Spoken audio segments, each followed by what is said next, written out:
नमस्कार दोस्तों, आपका स्वागत है कहानी अनुराग में। आज की कहानी एक ऐसी लड़की की है जो रंग और रूप से रूपवती थी। नाम था चंचल। जैसा नाम वैसी ही उसकी ज़िंदगी थी। तो आइए कहानी की शुरुआत करते हैं। चंचल का गांव में सबसे मजाक करना, सबको हंसाना एक आम बात थी। चंचल के पिता चंचल को प्यार से रूपवती भी कहते थे।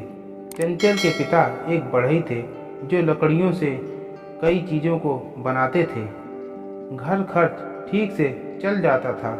कभी काम अच्छा मिलता तो कमाई अच्छी होती थी और कभी कभी तो कमाई बिल्कुल भी नहीं हो पाती थी, लेकिन काम चल जाता था।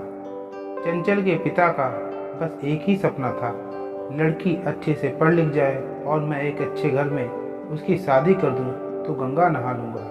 लेकिन चंचल का सपना तो कुछ और ही था। वो पढ़ लिख कर कुछ बनना चाहती थी। चंचल का सपना तो कुछ बड़ा करने का था। वो शादी करके अपने सपनों को खत्म नहीं करना चाहती थी। उसे लगता था शादी करने के बाद वह कुछ नहीं कर पाएगी। इसलिए उसने अपने पिताजी से कहा, पिताजी मैं अभी शादी नहीं करना चाहती। पिता ने उत्तर दिया, बेटा चंचल तुम तो अच्छे से जानती हो मेरी कमाई ज़्यादा नहीं है और मैं तुम्हें ज़्यादा पढ़ा भी नहीं सकता। बस मेरी यही इच्छा है कि तुम जल्द से जल्द शादी कर लो। शादी के बाद जो तुम्हें करना है वो तुम्हारा पति करवाएगा। चंचल पिता की बात मान जाती है, जैसा अक्सर हर लड़की को करना पड़ता है। चंचल के पिता ने दिन रात मेहनत करके चंचल की शादी के लिए कुछ पैसा जमा कर रखा था। चंचल के पिता ने अपनी पत्नी विमला से बोला, विमला अब हमारी लड़की सयानी हो गई है और हमें जल्द से जल्द एक अच्छे लड़की की तलाश करनी चाहिए। तुम अपने पिताजी और अपने रिश्तेदारों को बता दो कि कोई अच्छा लड़का बताएं। कुछ दिन बाद विमला के पिता ने एक लड़का बताया। लड़के का नाम था कमल। कमल एक बड़ी कंपनी में क्लर्क था और अच्छा खासा कमा लेता था। घर बार भी ठीक था। घर में एक माँ और एक बहन थी। लड़के के पिता का स्वर्गवास कुछ सालों पहले ही हो गया था। लड़के को एक घरेलू लड़की चाहिए थी जो घर को अच्छे से संभाल सके। चंचल के पिता को लड़का अच्छा लगा और बात आगे बढ़ी। कमल चंचल को घर पर देखने आया और उसको देखते ही मोहित हो गया। चंचल थी ही इतनी सुंदर। कमल को चंचल बहुत पसंद आई। चंचल को भी कमल अच्छा लगा। चंचल ने पिताजी से कहा, पापा मैं लड़के से कुछ बात करना चाहती हूँ। पिताजी ने कहा, क्यों नहीं बेटा, ये तुम्हारी ज़िंदगी का सवाल है। चंचल ने कमल से कहा, देखो मैं पहले ही बता देना चाहती हूँ कि मैं एक खुले विचार की लड़की हूँ और मैं शादी के बाद अपनी पढ़ाई जारी रखना चाहती हूँ। उसके बाद मैं नौकरी भी करना चाहती हूँ। कमल ने कहा, मुझे कोई दिक्कत नहीं, लेकिन तुम्हें घर का भी ध्यान रखना पड़ेगा। दोनों की शादी हो जाती है।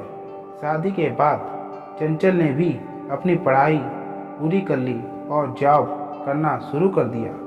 चंचल ऑफिस जाने से पहले घर का सारा काम सुबह सुबह ही निपटा लेती थी।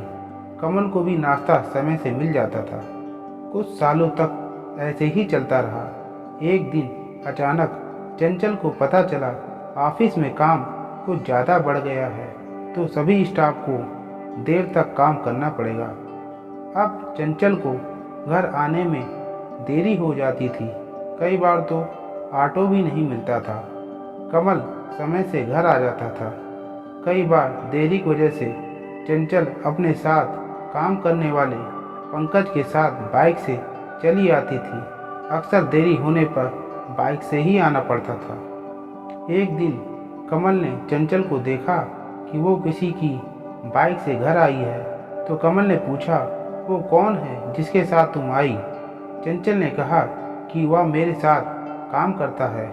कमल ने कहा, मुझे किसी के साथ आना जाना तुम्हारा पसंद नहीं, तुम ऑटो से आया जाया करो। एक दिन कमल चंचल के ऑफिस के पास से गुजर रहा था तो सोचा चलो चंचल से मिलता चलूं। उसने ऑफिस में फ़ोन किया तो पता चला चंचल ऑफिस में नहीं है। कमल ने सोचा हो सकता है वह घर चली गई हो। लेकिन जब उसने घर फ़ोन किया तो वो वहाँ भी नहीं थी। जब उस पर फ़ोन किया गया तो उसका भी फ़ोन बंद था। अब कमल का गुस्सा सातवें आसमान पर। कहाँ गई होगी? तभी सुरेश, कमल का दोस्त, कमल के पास आता है और बोलता है, तुम यहाँ क्या कर रहे हो? कमल कहता है, तुम्हारी भाभी से मिलने आया था, लेकिन वह ऑफिस में है ही नहीं। सुरेश ने कहा, अभी कुछ देर पहले भाभी को एक लड़के के साथ जाते हुए देखा है। अब कमल का पारा तो हाई हो गया। कमल ने कहा, गई होगी उसके साथ घूमने। उस दिन कमल ने खूब शराब पी और घर पर पहुंच गया। तब तक चंचल घर आ चुकी थी। घर पहुंचते ही कमल ने खूब जोर से आवाज़ लगाई, चंचल इधर आओ, कहाँ हो तुम? कमल कहता है, कल से तुम ऑफिस नहीं जाओगी और घर से भी बाहर नहीं निकलोगी। इससे पहले कि चंचल कुछ कह पाती, कमल ने उसे जोरदार थप्पड़ मार दिया। उस दिन बहुत लड़ाई हुई। चंचल ने रोते हुए कहा, कमल मुझे तुमसे ये उम्मीद नहीं थी।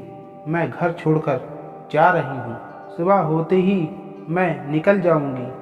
वो रात चंचल की पूरी जागते ही गुजरी।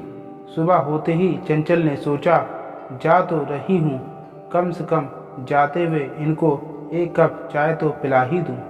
चंचल ने एक गर्मा गर्म चाय बनाई और कमल को देने कमरे में गई और बोली, ये लो चाय पी लो, कल से खुद ही तुम्हें बनाना पड़ेगा। कमल का नशा रात भर में उतर चुका था। कमल ने पूछा, सच में जा रही हो?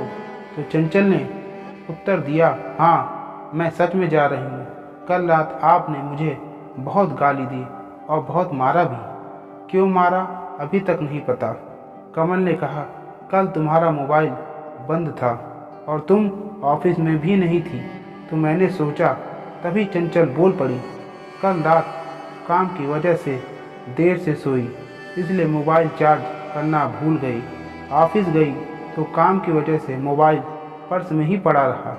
ऑफिस में 12 बजे ऑफिस के नंबर पर चाची का फ़ोन आया कि चाचा का एक्सीडेंट हो गया, तो मैं तुरंत ऑफिस से छुट्टी लेकर हॉस्पिटल चली गई।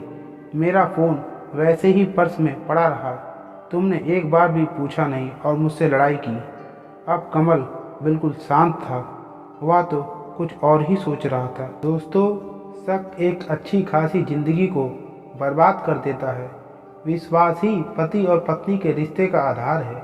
अक्सर हम छोटी छोटी बातों पर नाराज़ हो जाते हैं और यही छोटी छोटी बातें बहुत बड़ी हो जाती हैं, जिन्हें हम आपस में बात करके भी हल कर सकते हैं।